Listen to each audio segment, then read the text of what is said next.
हमारे साथ अमिताभ बने हुए। अमिताभ, आपकी तरफ पटना से क्या खबर है? नीतीश अपने सहयोगियों को, अपने सांसदों को क्या कह के गए हैं कि जा तो रहा हूं मैं एनडीए अलायंस का हिस्सा बनकर, लौटेंगे भी एनडीए अलायंस का हिस्सा बनकर, या फिर यह कहा गया कि नहीं ये हमारी शर्तें हैं, नहीं मानी तो कुछ और कुछ भी हो सकता है? क्या खबर? क्योंकि कभी भी नीतीश कब पलटी मार जाए किसी को भरोसा नहीं।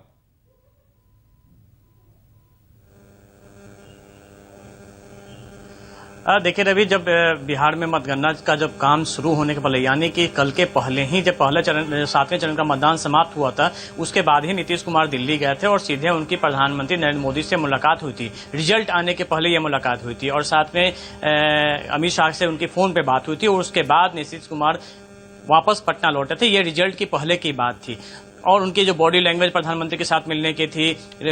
और पटना लौटने के बाद थी। तो ये देखिए, उसके बाद जब रिजल्ट आया है, उसके बाद जो उनके जो साथ आसपास के जो लोग हैं, जो संजय झा हैं या फिर बाकी जो उनके मंत्रिमंडल के सहयोगी हैं, और आज देखिए नीतीश कुमार एक तरफ रवाना होते हैं दिल्ली के लिए, दूसरी तरफ उनके जो खास सहयोगी हैं विजय चौधरी, मंत्रिमंडल के सहयोगी, वो प्रेस कॉन्फ्रेंस जब पटना मीडिया से बात करते हैं तो साफ तौर पर कहते हैं नीतीश कुमार के 2025 के चेहरे को लेकर, यानी कि जो इसका जेडीयू का जो एजेंडा है, जो उनके जो मांगे हैं, वो साफ तौर पर इस विजय चौधरी के बयान से आप साफ तौर से अंदाजा लगा सकते हैं कि जेडीयू आगे क्या चाहती है। इसके अलावा रह गई बात की स्पेशल स्टेटस का मामला, जनसंख्या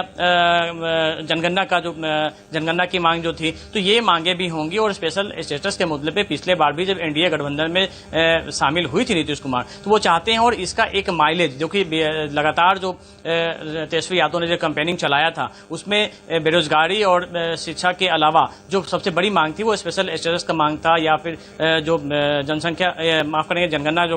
पूरे देश में जनगणना कराने की बात थी, इसकी वो मांग कर रहे थे। तो ये मुद्दा एक बड़ा मुद्दा बन सकता है और इसको लेकर निश्चित तौर पे नीतीश कुमार भी चाहेंगे कि ये क्रेडिट, अगर स्पेशल स्टेटस की बात करें तो वो उनके रहते केंद्र में जब मजबूत स्थिति में वो हैं पीएम नरेंद्र मोदी के साथ, तो उस दौरान उन्हें ये मांग मिले, इस बात को लेकर उनका विशेष फोकस होगा और ये एक इनकी जो मांग खुले तौर पर देखती है। ठीक है, ये तो हुई एनडीए अलायंस के पार्टनर के तौर पे कि नीतीश ये डिमांड कर सकते हैं, ये मंत्री पद मांग सकते हैं, जाति जनगणना ये मुद्दे हैं।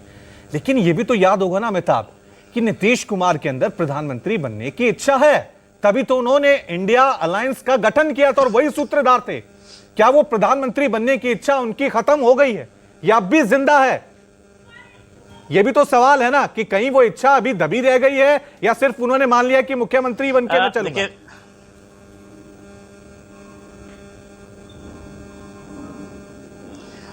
देखिए बिल्कुल रवि, देखिए जिस तरीके से अगर नीतीश कुमार के मामले में आप भी जान रहे हैं कि वो कब क्या फैसला लेंगे, ये कोई नहीं जानता है, तो ये बात सही है कि उनके दिमाग में क्या चल रहा है उनके आसपास के लोग को ही पता नहीं चल पाता है।